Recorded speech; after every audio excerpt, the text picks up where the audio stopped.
Good morning, beautiful people. It is 10:04 and I am just in my car waiting for it to warm up.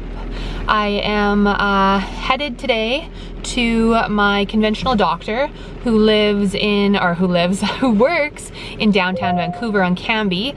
So, and I live in the burbs. I live in Port Coquitlam, so I live about 45 minutes to an hour away, depending on traffic. Could be even longer, but right now there probably isn't much traffic. So anyways, you're probably clicking on this video because you want to know how I approach a conventional doctor's appointment when I've had chronic IBS symptoms. I've had some parasites, some infections. I have subclinical hypothyroid. So I've had a normal TSH with low T4 and T3. And my internist didn't really want to recognize that even with the blood tests. So yeah, I'm going to go and follow up with these symptoms because they're driving me nuts. And I'm seeing a functional medicine doctor. I'm paying privately to see one, and it's very, very expensive. And it's very expensive to get testing done through them, about $400 to $500 American per test. So yeah, I'm going to my conventional doctor to hopefully get some testing done that I don't have to pay for, because I just pay for our regular medical, I think it's called MSP here in British Columbia. And so hopefully I can get some testing done. So I will update you when I get there, and kind of yeah, before I go in for my appointment, I will kind of tell you how I prep for it. So see you shortly. Bye.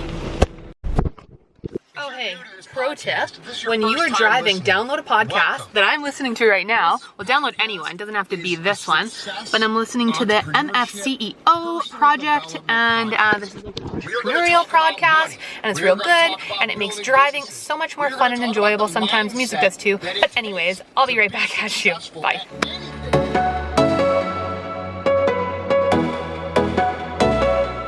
But people throw this shit in your face, and they'll try to make you feel bad for being on the path that you're on. It will never stop. The more success you have, there will be more people that say this to you. And the reason I'm bringing this to you is because you need to learn how to brush it off. You need to learn how to let it go. And you need to learn how to, like your teachers told you in school, be a bigger person and understand that those people have their priorities in their life, and if they were truly happy with their life, if they were truly in the position they wanted to be, they wouldn't judge you for being on your path, because they would be content. So understand that when people say these things to you, like they do to me, understand that it's their insecurities, their regrets, their dissatisfaction speaking to you. There's nothing wrong with what you do.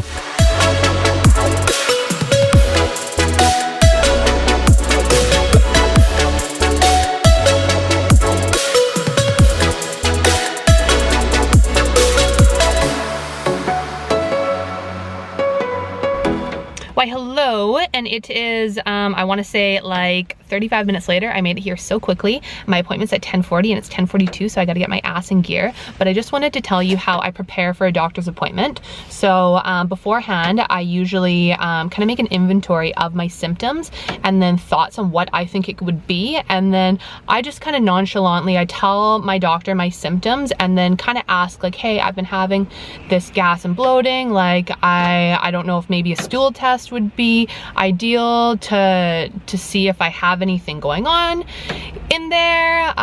With regards to like my thyroid, I would mention my symptoms of like cold hands and cold feet, that I'm still losing my hair, my temperature regulation is off, and just asking, hey, like, do you think it could be my thyroid? Should I get that checked? I had it checked previously and these are my values. Those are the kind of things that I'll suggest to my doctor. I won't tell my doctor what to do, but usually then my doctor is really great that way. She'll then usually send me for those tests. So without further ado, I'm going to head in there and yeah, tell her what's up. So wish me luck.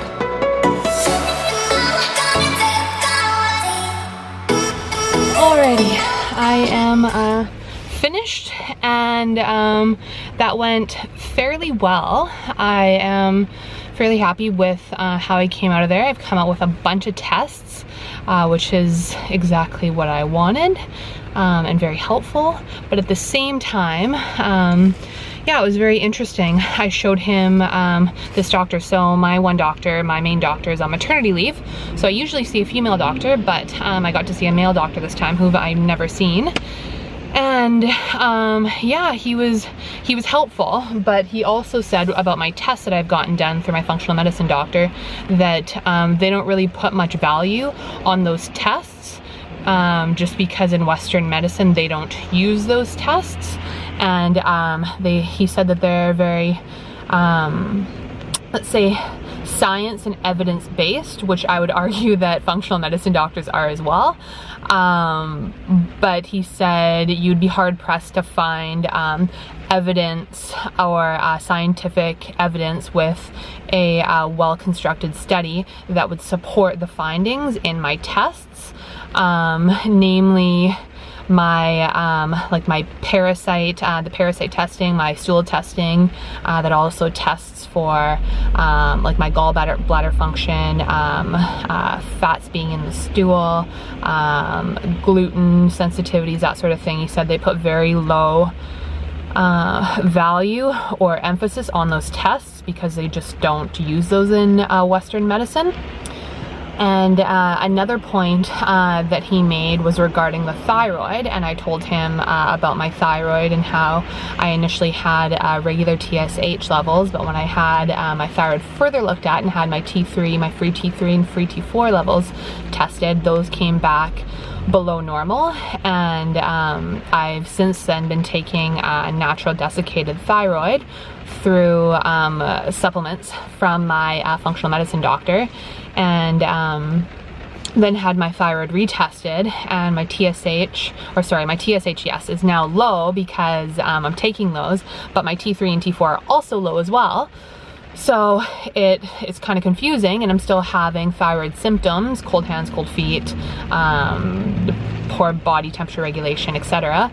But he said that they don't put much value on the T4 and T3 because he says that the TSH is a better predictor of the activity of those hormones. So the amounts in your blood don't really matter, it's the activity of them. And apparently TSH is the hormone that tells your thyroid, or is most predictive of the activity of the thyroid, which is kind of confusing because T3 and T4 are what are the output hormones from the thyroid directly, and TSH is what stimulates the thyroid. So a little confusing. I'm not really sure what to think, but at the same time, I've got a bunch of tests that I'm going to get run. A celiac test, a TSH test, another stool test, some sort of liver test, my iron levels checked again because I've had low iron in the past, and he said that might be causing my cold hands, cold feet, and my hair loss. So anyways, I will keep you posted on the test results. He wants to see me either way and follow up with the results and kind of go from there, and maybe have me see a gastroenterologist, which should be interesting. So yeah, that is all I have for you. If you got something from this video, please give it a thumbs up. If you have any comments that you'd like to leave on what your experience has been with your conventional doctor, if you have any tips and tricks for anyone who's watching this video, please leave those below on how you kind of discuss your chronic symptoms, your chronic IBS symptoms, and thyroid, and whatever other kind of symptoms like those with your conventional doctor. Please leave those comments below. And if you'd like to see more videos like these, subscribe to my channel, and I will see you in my next video. Bye for now.